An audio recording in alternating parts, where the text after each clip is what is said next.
Today we are talking about how to make an elegant menu card for your reception tables. The menu card can be a really gorgeous piece of stationery that is showcased on your tables and is one of the first things that your guests see when they sit down for a meal. And there's no harm in creating a really delicious looking menu so that they are salivating for what's to come, eager to listen to the speeches and then get on the dance floor with you. I will talk you through a simple step-by-step tutorial on how to create your very own menu cards in Canva totally for free by following this tutorial. However, I have been that budget savvy bride that is trying to do it all, and it's exhausting and you do not always have the time and energy. If that is you, the link for this template is down below, available to purchase. And all you need to do is input the menu into the design. That will save you time and energy, and it will be able to support our channel so that we can keep making videos for you, just like this one. Win-win, bling! Right, I know you're short on time, so let's jump into Canva and I can show you exactly how to make your very own menu card for your wedding that matches all your stationery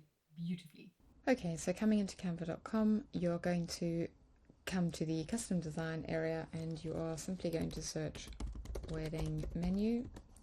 Now there are a series of different sizes that you can choose from. You can research what you would prefer. We really like the long and thin style of menu. Let's just choose this one so that we know that the size is looking right for us. And I'm going to just delete everything so I can start from scratch. And just remember, if you want to double check the size, come up here to File and you can check what the dimensions are here. If you're unhappy for any reason, go over to resize, that you can type in a custom size over here for what you are wanting. So you can choose your units first, pixels, inches, millimeters or centimeters, and then input what you need there. Make sure that you rename your design.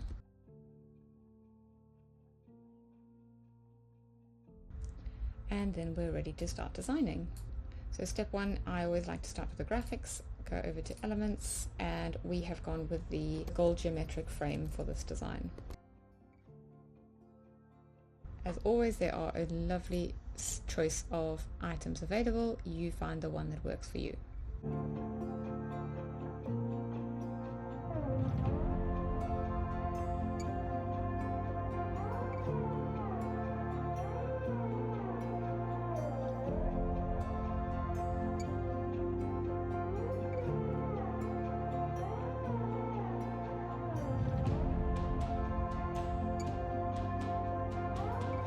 Let's add in a text box.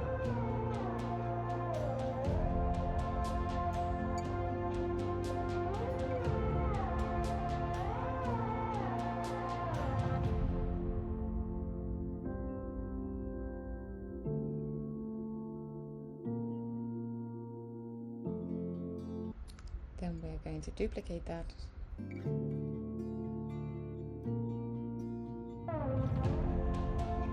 Now this could be your other wedding color. You might have the hex number for that, or just find it.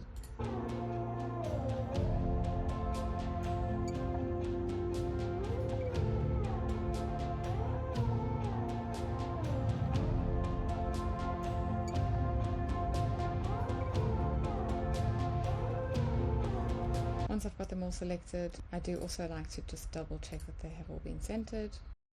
Then group them, Command or Control G for the shortcut. You can then also make sure that they are spaced evenly and using the tidy up. And that is how to create your basic menu.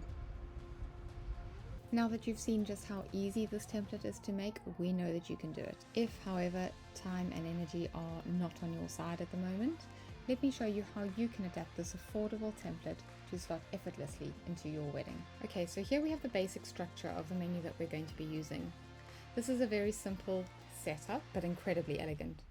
It's a gold and white design so that it can be printed on a good quality white card. You can change any of the font, the starters, mains, desserts, the teas and coffees afterwards. You can add in your own text box if you need to. The writing menu at the top is done in a golden design. You can check out my link below for how to do a gold font. So that one isn't specifically changeable because of the way that we've done the golden font to get the effect. However, if you need to change that font of menu, you can simply delete that and input a new text box and put in your text of choice. So your caterer has probably sent you your menu in a Word document. You can simply copy this from that document into your Canva menu, and if you'd like to make any changes from there in terms of font or colors or sizes, that is easily changeable using Canva's toolkit.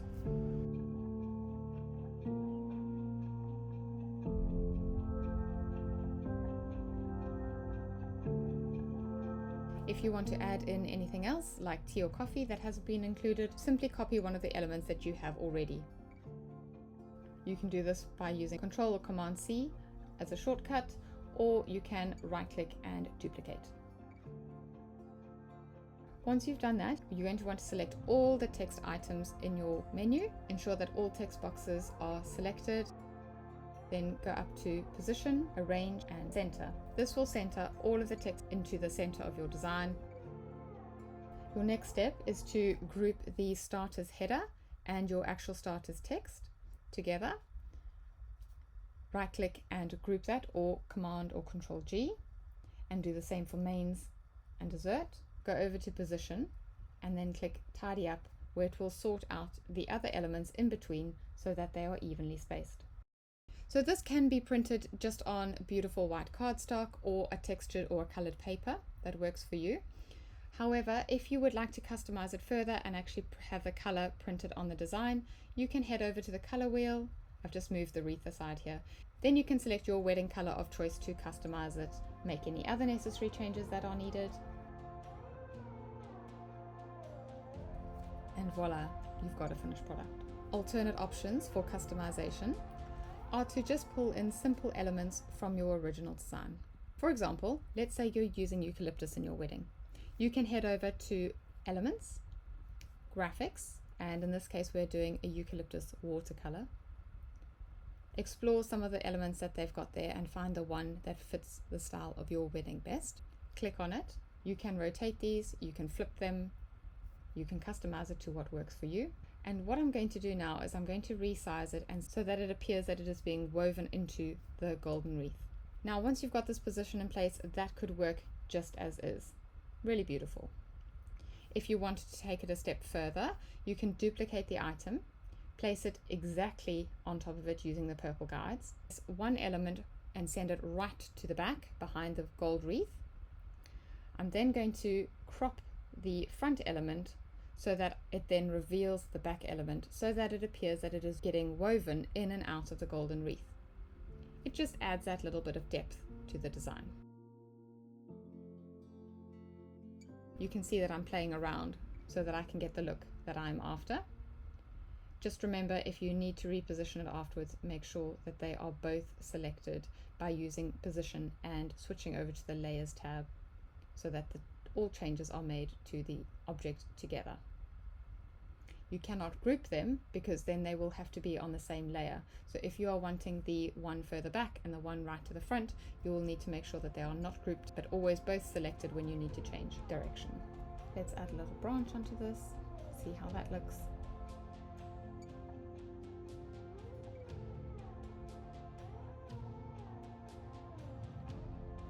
Then I'm going to ensure that they are all selected, duplicated, rotated round, and I'm going to see how it looks if I have another element repeated at the bottom with some slight variations.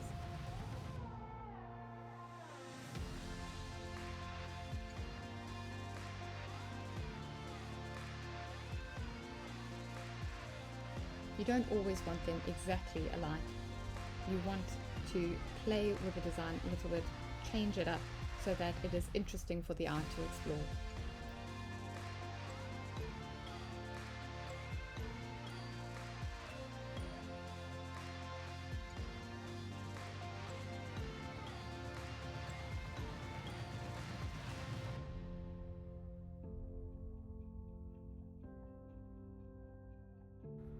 I'll show you one more example of a variation of this base design.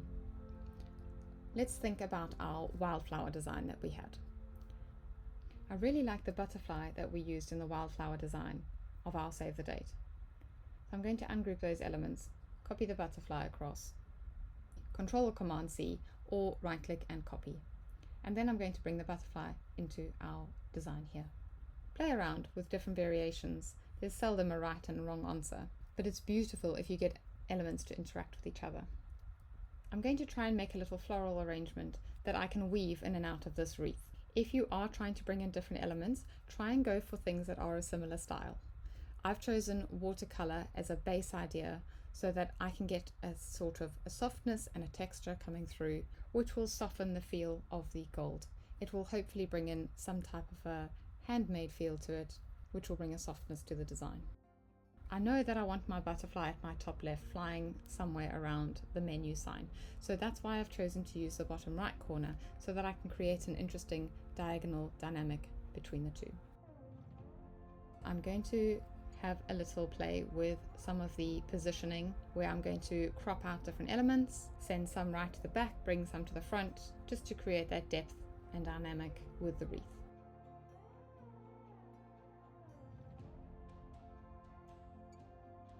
A lot of this is trial and error, and you often don't get it right the first time. Be kind to yourself when you're designing.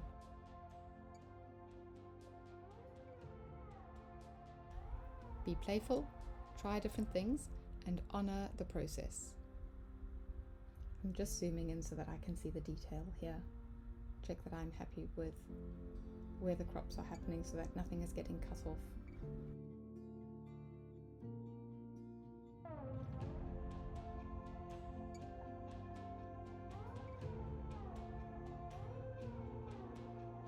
So can you see how versatile such a simple design can be? We can get 3 very different looks to these menus by adding simple changes to the background and using common elements from the designs that we've already created so that they feel linked to the other stationery, they feel organic and unified. It looks seamless from the outside. You want it to look seamless and effortless. Look at that. 1 base design and 3 very different looking gorgeous menus, all worthy of being plated up and served at a wedding. What will yours look like? Congratulations, you have a delicious looking menu piece. We love to hear from our followers. What are you needing to design next? What is coming up as urgent, or what is giving you a headache? We would love to create what works for our followers. So pop a comment in the description below to let me know what you are needing next, and I will make that video for you. Happy creating!